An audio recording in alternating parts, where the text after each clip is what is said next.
السلام عليكم، ازيكم عاملين ايه؟ يا رب تكونوا بخير. النهارده جايين نعمل بسله بالجزر والبطاطس، طبعا من غير لحمه ولا فراخ ولا اي حاجه. هو علشان مفيش لحمه وفراخ مش هنعمل بسله، لا طبعا هنعمل احلى بسله كمان. اول حاجه كده معانا كيلو من البسله مع معدل نص جزر كده، ومعانا بطاطستين كبار قطعناهم طبعا زي ما انت شايفه كده.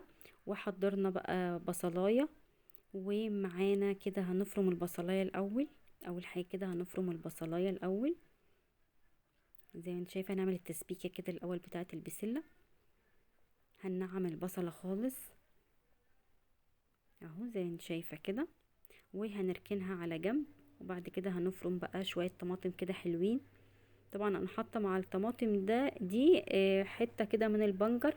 انا بحب احط على طول مع الطماطم حته بنجر كده، اولا بتحمرها وثانيا بتديها لون وشكل حلو، وكمان البنجر فيه حديد فبيبقى حلو كان عشان الولاد.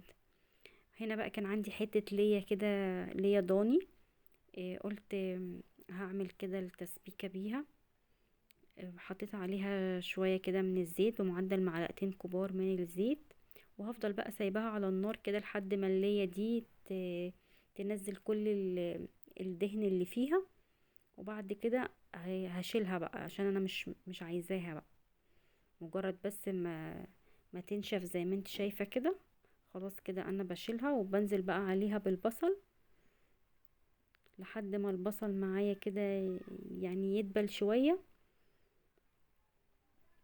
زي ما انت شايفة كده. صلوا على النبي يا جماعة وعليه أفضل الصلاة والسلام، واشتركوا في القناة وفعلوا الجرس عشان يوصل لكم كل فيديوهات جديدة أنا بنزلها. وطبعا بنعمل أحلى الوصفات وحاجات اقتصادية كمان، علشان مش كله لازم يبقى لحمة وفراخ، يعني أكيد في حاجات ممكن تتعمل من غير اللحمة والفراخ. هنا بقى أنا كنت بحط نص معلقة كده من السكر علشان التسبيكة ما تبقاش حامية. هنا بقى انا كنت هعمل جنبيها كده جنب البسلة هعمل رز ابيض. زي ما انت شايفة كده حطيت شوية زيت ونزلت بكمية الرز اللي انا غسلاها. طبعا الرز الابيض في ناس كتير جدا بتخاف تعمله علشان بيعجن معاها وما بيديهاش النتيجة اللي هي حباها يعني. بس عايزة اقولك ان الرز الابيض عشان يطلع معاكي مظبوط آم، لازم تاخديه تشويحة الاول كده بالزيت او بالسمنة اللي انتي بتستخدميها. لازم قبل ما تنزلي عليه بالمية تكوني واخداه تشويحة كده، مش هيعجن معاكي خالص. خلاص كده هو كده خد التشويحة بتاعته. هنزل بقى عليه بالمية. على كل كوباية رز بتحطي كوباية من المية. ده العيار المظبوط للرز الابيض. وبعدين بتحطي بقى معلقة صغيرة من الملح. وكده خلاص الرز كده خلاص خلص. بتغطي عليه بقى وبتسيبيه لحد ما يستوي زي ما انت شايفة كده. هنا بقى كانت التسبيكة طبعا خلاص كده اتسبكت. هنزل بقى بالبسلة والجزر والبطاطس. عايزة اقولك لما بتحطي كمان مع البسلة بطاطس بتدي طعم حلو قوي قوي. جربي الوصفة دي هتعجبك جدا.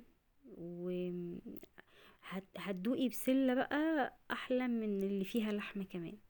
هنا بقى البهارات بتاعتي بيبقى مكعبين من مرقة الدجاج وفلفل اسود وشوية بهارات اللي هي السبع بهارات. وطبعا لو احتاجتي ملح بتحطي، ما احتاجتيش خلاص بتستكفي بمكعبين المرق. طبعا بتنزلي بقى بالمية بتاعتك زي ما انت شايفة كده، وبتسيبيها بقى تستوي على النار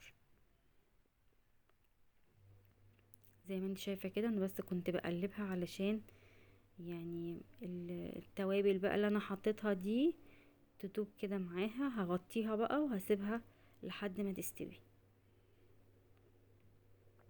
هنا بقى انا كنت بوريك الرز كده كان استوى معايا، بصي مفرفر وجميل ازاي، مش معجن خالص. اعملي الرز الابيض بالطريقه دي هيعجبك قوي. هنا كمان البسله كانت استوت كمان، بصي شكلها وريحتها وطعمها حلو جدا جدا. هنا بقى هنقدمها هنحطها بقى في الطبق وهقدمها لكم. وهتاكلي احلى بسله بالبطاطس والجزر، حلوه قوي قوي بجد. يعني هتعجبك بجد، جربيها كده من غير لحمة، هتعجبك جدا. بصي شكلها حلو كمان ازاي، وطعمها طبعا كان حلو جدا. يا رب الفيديوهات اللي انا بعملها تكون بتعجبكم، وهستنى بقى لايكاتكم وتعليقاتكم كمان، واللي جرب الوصفة كده يعرفني ان طلعت حلوة معاه ولا عجبته ولا لا. ان شاء الله تعجبكم. وده بقى الرز الابيض كمان انا كنت حطيته كده عشان يتحط جنبيها بقى، ولو ما عندك بقى مخلل بقى بتطلعيه جنبيها، بتنجان مخللاه. يعني الحاجات دي بتبقى حلوة، الحاجات الحرشة دي بتبقى جنب الاكل والطبيخ بتبقى حلوة قوي. هنا انا كنت بس مركزة على الرز شوية، علشان في ناس كتير بتشتكي من الرز الابيض انه ما بيظبطش معاها، فانا